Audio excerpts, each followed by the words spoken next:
been a great automatic networking tool, that's for sure. Absolutely. To like to meet people, and I mean, car guys are the best. and the best kind, that's what I was gonna say, and the best kind of people. Yeah. The best kind of people. Help you with anything. Help you with anything. Welcome back to the channel, guys. A little over a year ago, I was asked by my buddy Jim to go out and check out a 1969 Camaro Z28. Today we're going to catch up with Jim. We're about a year later, and we're going to see exactly what all he's gotten done with this car and kind of what it's like to be a owner of a 69 Z28 after 1 year. Jim! Hey, how are you? It's good to see you again, Good buddy. to see you again, Parker. Yeah, man, yeah. Absolutely. Damn, dude, this car, I forgot how good this thing looks. We're down here in Arkansas catching up with Jim. We're gonna see exactly what he's done with his 1969 Camaro Z28. And Jim, how's she treating you? She's treating me pretty often, so really good, really proud of it. How is Tony? Because a lot of people have asked in the comments. Actually, I have a call into Tony to check on him here real recently, and but he's alive and hopefully well. If you'll remember from the past video, this is originally a flat hood car. Yep, and actually, I see the flat hood over there. The flat hood is hanging on the wall like a like it's garage art. So what we have done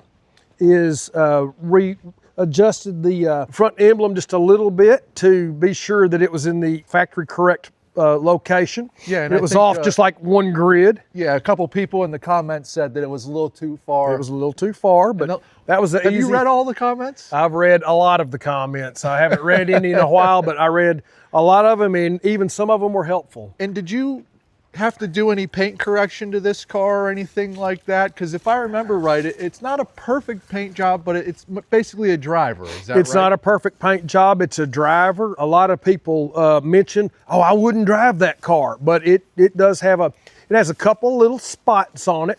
I mean, we can kind of find a chip here and there, but it is a driver. You can just see some little bitty, just right here, bitty deals like that. But that just gives the car a little bit of character and maybe speaks to authenticity. Do you mind if we open the hood on this car? No, I'd be glad to. Let's do that.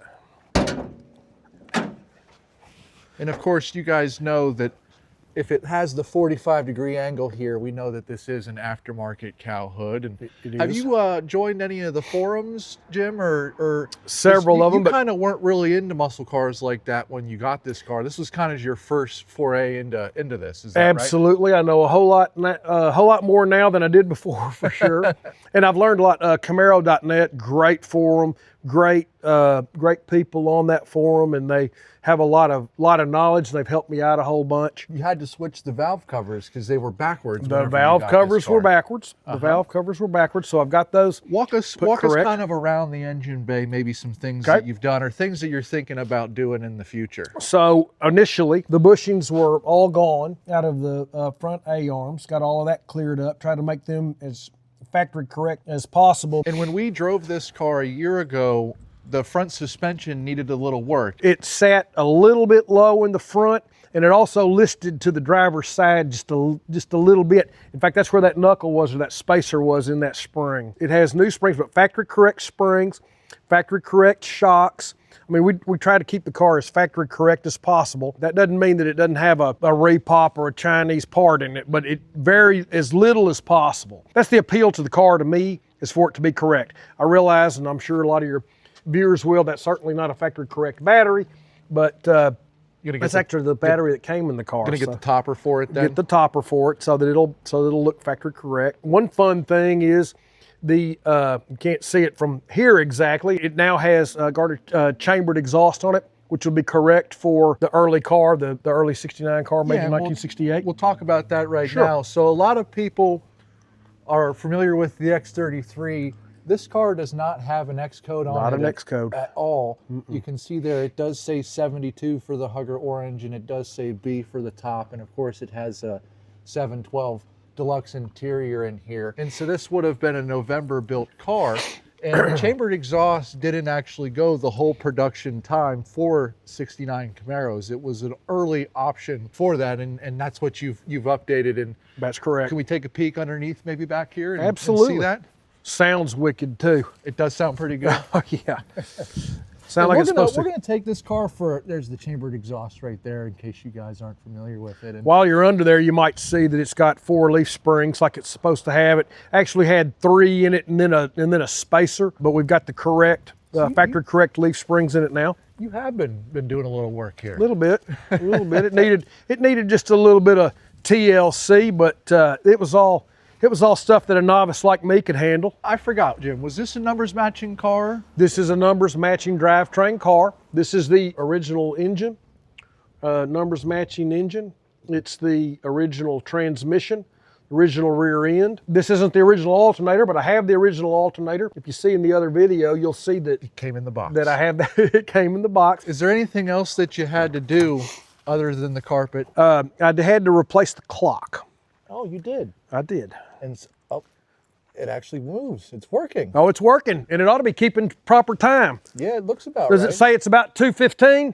Well, hold on a second. Oh, I haven't changed it for daylight savings time. Daylight savings. Yeah, there you Yeah. go. So an interesting thing happened as I was up underneath the dash and working through, because getting that clock, you know, you have to take the front dash pad off. You really ought to take the dash out, or the front cluster out, but I didn't do that. I was able to work that clock in there without doing all of that. Yep. But I did have to get upside down and backwards, and because I was up underneath that dash, and I discovered something that many years ago, somebody dropped this pencil down probably into the defrost on the front, and it fell down behind the firewall there, and somehow or another it lodged in there, and that person's name was Alvin Starr.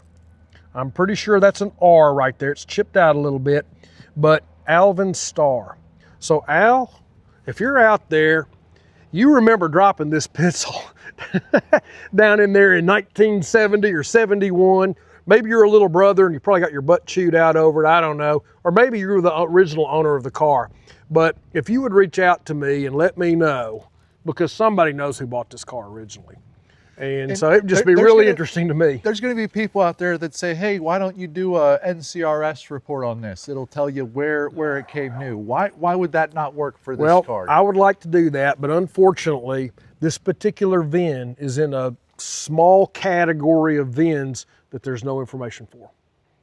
So I've looked that up and tried to search that out. General Motors records, they just weren't kept up with.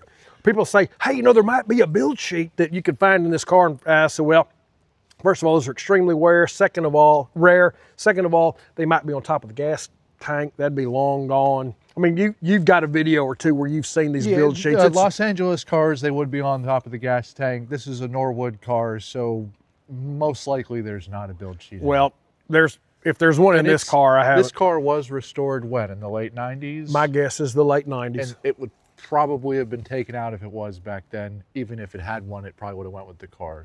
So we even looked behind the seat when we were in Massachusetts, and if there would have been an X3, which this isn't an X code car, but if there would have been, that's been painted over. So Alvin Starr, is that the right way you say that? Well, Alvin Starr? if it's a R, I can't find any Alvin Starnes, and I don't think it's Tony Stark's grandfather, Alvin Stark. So it's not Iron Man, but I think it's Starr. I've reached out to a couple on Facebook that would be like what my estimation of the right age to have dropped this pencil. This pencil's old, to have dropped this pencil down there in the time. But I haven't got any replies back. But again, if Alvin Starr can remember this car, I don't think he'd forget it.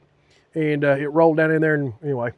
So I've got it now, so I at least know that. Let me ask you, Jim, would you say that this was a good investment? This was a great investment. As a matter of fact, a lot of your comments on the original video were, why don't you tell us how much it was? Why didn't you tell us how much you bought it for? Well, still not going to tell you how much I paid for it. However, I will tell you this. I could sell it this evening for that amount of money and a whole lot more. So it's been a terrific investment. Didn't buy it for an investment, but I do like to have things that hold value or appreciate, that kind of a thing, especially because it's kind of I mean, you can say I'm kind of passionate about it, but kind of passionate about it. Because love the it's car. cool, Jim. You know, it's very cool. It's very cool. Yeah. Because cool. it's one of the coolest 69 Camaros they ever built. Again, it's Hugger Orange, RS carb, original engine, original trans, original rear. Yeah, it's I put don't together. think you could go wrong at all. Well, putting money in something like that. Where are we going to take it for a spin at? I was thinking maybe we would just go up Highway 5, maybe toward the back of Hot Springs, Gulpa Gorge maybe, and turn around and come back. It's a fun little beautiful drive and be fun. All right, well, cool.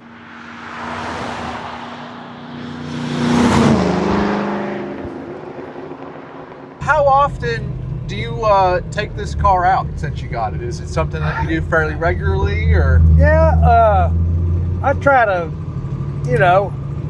every 10 days or so. Something I've learned. Pretty decent. Yeah, pretty decent. Yeah. Something I've learned is a lot of people have cars, and there's a lot of car shows. And during the spring and summer, especially, you can go to 2 or 3 car shows of Saturday here in Central Arkansas.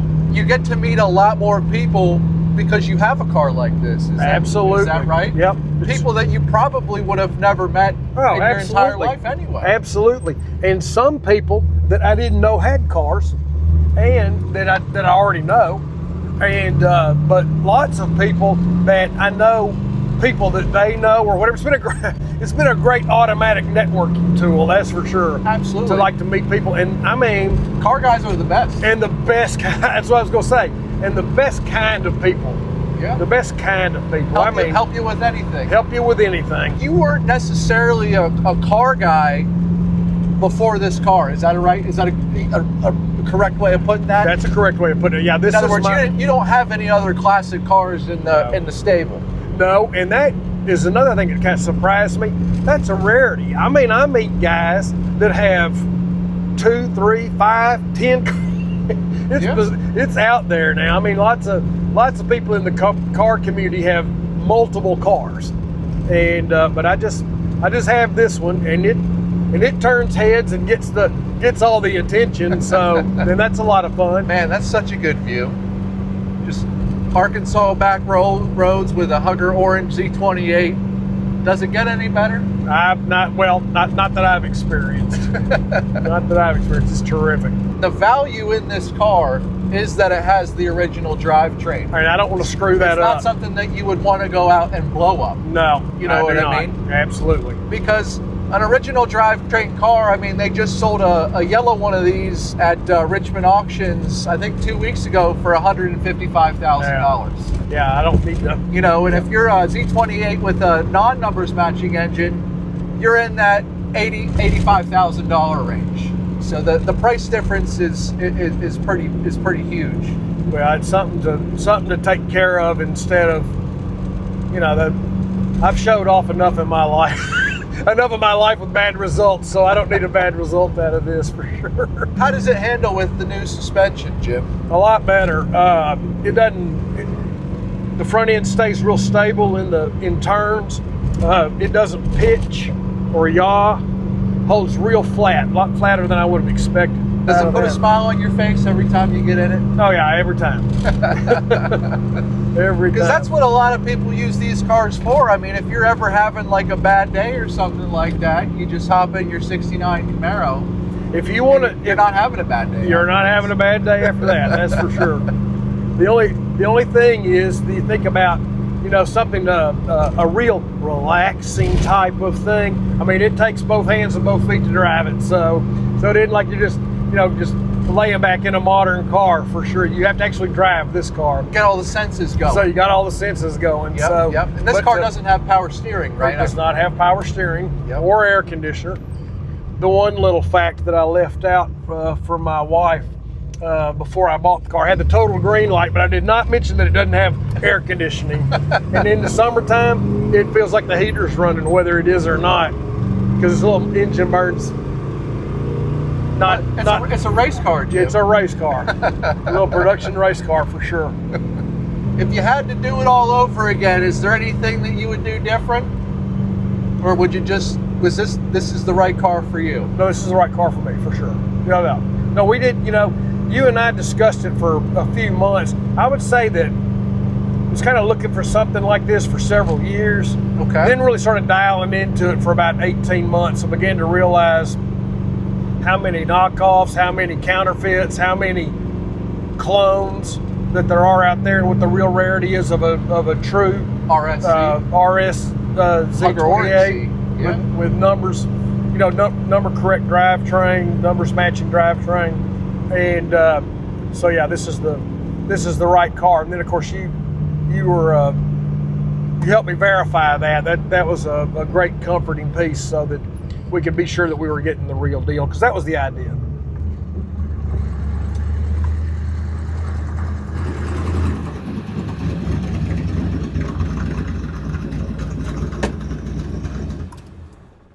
Damn, Jim, that's a good looking car, man. Yeah, a good buddy of mine helped me find it. Well, I hope you had a fun day, because I did. Terrific. Yeah. Always enjoy the company. Absolutely, man, absolutely. Yeah, you bet. Turned a few heads. Yeah, I'd say every single gas station or every single place we stopped at, people were just staring at this thing. They're just staring at it going down the road. One guy couldn't even keep his head on the road besides just looking kind of to the left. Anyway, that's a lot of fun. It is. That's a lot of fun. Well, Jim, I just want to say thank you. You bet. Thank you for having me come down here again and get to enjoy you and get to enjoy the car and everything like that. And I'm glad that you're happy with it. A lot of fun. Lots of fun. A lot of fun. A little bit of work, a lot of fun. Well, guys, everything worthwhile. Again, my name is Parker. This is Backyard Barn Finds. And if you guys like this video, just give it a thumbs up. It really does help the video reach more people on YouTube. As well as if you want to give us some subscribe, you know, you're more than welcome to consider doing that. Again, my name is Parker with Backyard Barn Finds, and you guys remember to have a great day.